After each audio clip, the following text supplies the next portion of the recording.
What is up, everybody? We are back out here with a weekly energy update in a totally new location, which we'll talk about as we go through the video. All right, if you're new here, my name is JP, creator of Soul Cessful, and this week we're going to be talking about Gate 33, which is all about wisdom, retreat, and privacy. And so if you can't tell, I'm in a new location. So I'm definitely on my retreat energy. And if you're also new here, I have a free community where we talk all about human design and do totally free human design calls every week.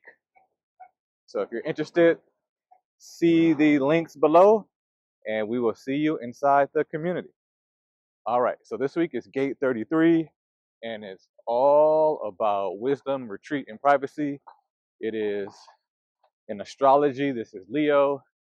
And tarot, this is the Hermit. And in the I Ching, this is retreat. This energy is all about privacy, contemplation, thinking things over, and then reviewing our past, sharing our wisdom from the past, and learning things from our past actions. The location of this gate is in the G center, reaching down. This is in the throat center, reaching down towards the G center, and this gate or this position fosters and it helps us express our inner wisdom through our thoughts, actions, and words. In essence, the activation of this energy emphasizes the importance of introspection, privacy, and composure, and it also encourages us to share wisdom from our past experiences and observe our retreats or strategic retreats and look at them as a strength of, or from a position of strength versus, a retreat from things that may not be going our way. So, as I mentioned, in a totally new location, I have moved to La Ceiba, Honduras with my family, and you could call this a sort of retreat. We packed up all of our things, bought tickets, and we are here now with my family. My wife is from Honduras, La Ceiba, Honduras, and so we're living a blended family lifestyle, but it's also giving me a chance to reflect on a lot of things in my life, whether it be past jobs, past experiences, what I want to do next, and really get away from what I'm calling all the noise of the States. A lot of the pressures that society kind of puts on us that we may feel or it may be unconscious, but I felt that getting away was going to be a really good thing for us. We're going to get to be more with our family. We'll have time for each other more because we'll have friends and family to help out with Sage. And I'm really looking forward to exploring Honduras, exploring Central America, and seeing what this life is going to have for us. Definitely a new experience. I've been here multiple times, but I've never lived outside of the States. So yeah, big move for us. So another thing we want to think about for Gate 33 is, balancing and being level-headed when we're reflecting on going from a position of weakness into a position of strength. I guess you can call my position back in the States weakness after getting laid off, looking for a job but not quite feeling it, and ultimately deciding to pull the trigger to move to Honduras and try something different, try something new, and to give it 100% on this channel and on my Soul Cessful community. Things that we may want to reflect on as my battery says it's about to die. We got a little bit of time. Things we want to reflect on and meditate on is our experiences, or how significant our experiences have contributed to our growth and to our wisdom. We can't gain knowledge without going through the experiences, right? So there has to be quote unquote failures. We have to not succeed at things to gain the lessons in order to turn them into that wisdom. And for me particularly, I'm here on this floating rock to give us, or to take those failures, that trial and error, and turn it into wisdom and share it with others, and not looking at it as failure, but just looking at it as part of my path to help other people and to share my stories and the things I'm going through with others. We may also want to meditate on how comfortable we are with solitude and looking inside of ourselves, introspection in this busy world. As I mentioned earlier, this world can and does tell you what you can and cannot do.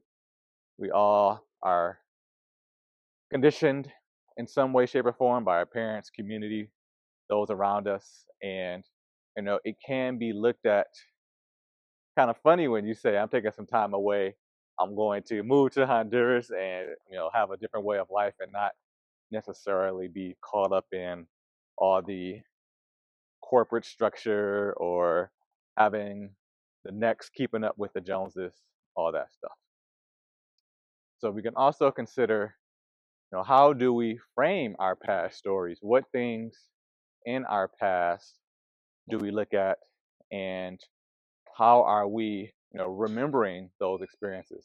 Are we looking at them from a place of benefit, or are we looking at them from a place of, I don't know if I want to say scarcity, but a place of fear is a good way to say it, of mistakes, of feeling bad about them, when in reality, we can always turn those experiences into lessons, and we can always take a look at our experiences to benefit others and share that collective wisdom. So, in our shadow and enlightenment. So, in shadow, this energy it can bring, or you can be forgetful in this energy, and it doesn't allow the heart to do its thing. It allows external influences to shape our identities, and it could lead to us, losing a lot of the wisdom that we've gained along the way, and it can also lead us to being lonely, right? Lonely, disconnected, not even from others, but from ourselves and our own direction and the direction of our heart. And it can also result in over privacy, right? Yes, it's good to retreat, but also you got to share the lessons, you got to share the wisdom that you've gained over those years. So interaction with society is necessary. Being social and having interaction is necessary, but we just want to make sure that we don't over retreat and never come out of our hermit shell, so to say. All right, and then in enlightenment, we're embracing stillness, we're embracing the heart mind coherence, and we're sharing our wisdom with a focused audience, and that can lead to all types of insights, epiphanies, and also help increase synchronicity. Damn, this dog is interrupting me. It can help increase, I think I was saying, synchronicities in the universe. We can also overcome the fear of the spotlight and the ego-driven desire to control our reputation and what other people are going to say about that. And we also can shift from seeking external validation to trusting in our wisdom. How do we strengthen this? We develop self-trust and a heart-mind coherence on the things that we desire, and we focus on being active listening and respectful when sharing our stories and our insights that we're going to get from all of this solitude. Circuitry, this is part of the collective sensing circuit. So this circuit is all about nurturing, and this is a feminine and emotional approach to sharing our experiences, and it emphasizes collective evolution through shared wisdom, and it emphasizes emotional connection. All right, strategies that we may want to look at with this gate. This gate carries projected energy, so what that means is our insights are best shared with those who recognize and see the value in what we have to share around our retreat, around our wisdom. So just make sure that you are sharing that wisdom that is called out and not being forced on others. And it also requires an appropriate audience for the wisdom to be effectively transmitted. No, that's right, transmitted. What comes to mind is the Bible verse about giving your pearls to swine. Like, not everybody's ready for everything you have to offer. So for it to be effective, just make sure that the audience is willing and ready to hear your message.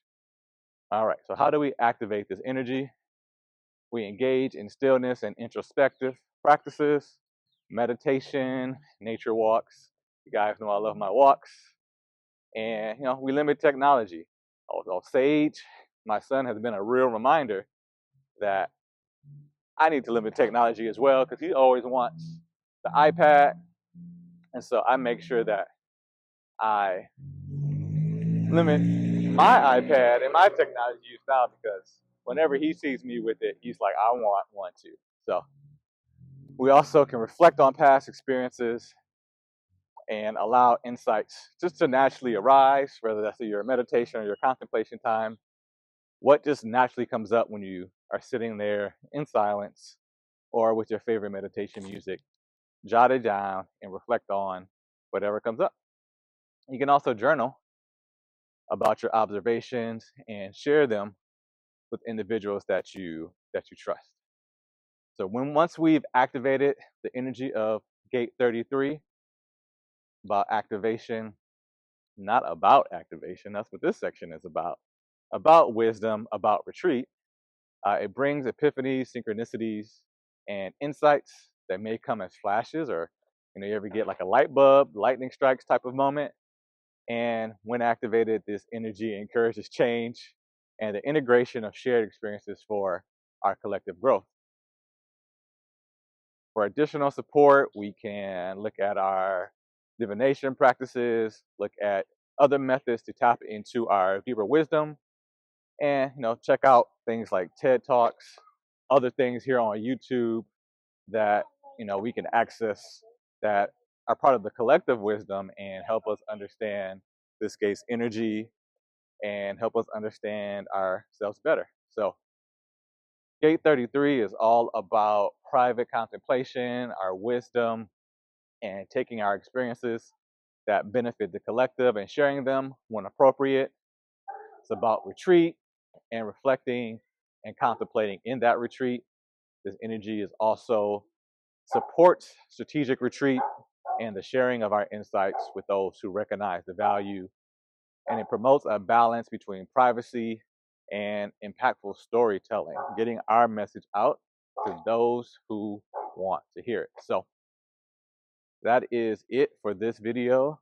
This is the first video from La Ceiba, Honduras. Don't know when we'll be leaving, but right now, this is our move. Be here indefinitely until further notice, but I am excited about it. Got new neighborhoods to explore, La Ceiba, Honduras. If you check it out on Google Maps, it is right on the northern coast of the country, so right on the beach. It's about the same type of weather that we had in Honduras, in Fort Lauderdale, Florida. It's a little, probably maybe a little bit more humid, but it also gets very humid in Fort Lauderdale, as you see me wiping my brow. And yeah, just very excited. You can see totally different atmosphere. Don't really have a lot of the same conveniences. And probably what I like most about it is that it's a retreat. It is, out of the, I would say, out of the way of the States. You got to take a couple planes to get here. Could also take a boat. I think that would be nice if I had a boat one day and could, you know, ride around from the US to here to all over the world. So maybe we'll put that on our manifest list. But the retreat or getting here is also going to be very helpful because of the family. That's going to be, what I'm really excited about is having more support and just being around family more. When we were in Fort Lauderdale, we didn't have family there. We had friends, but it makes a difference when you can leave like I am now and have my son be with family.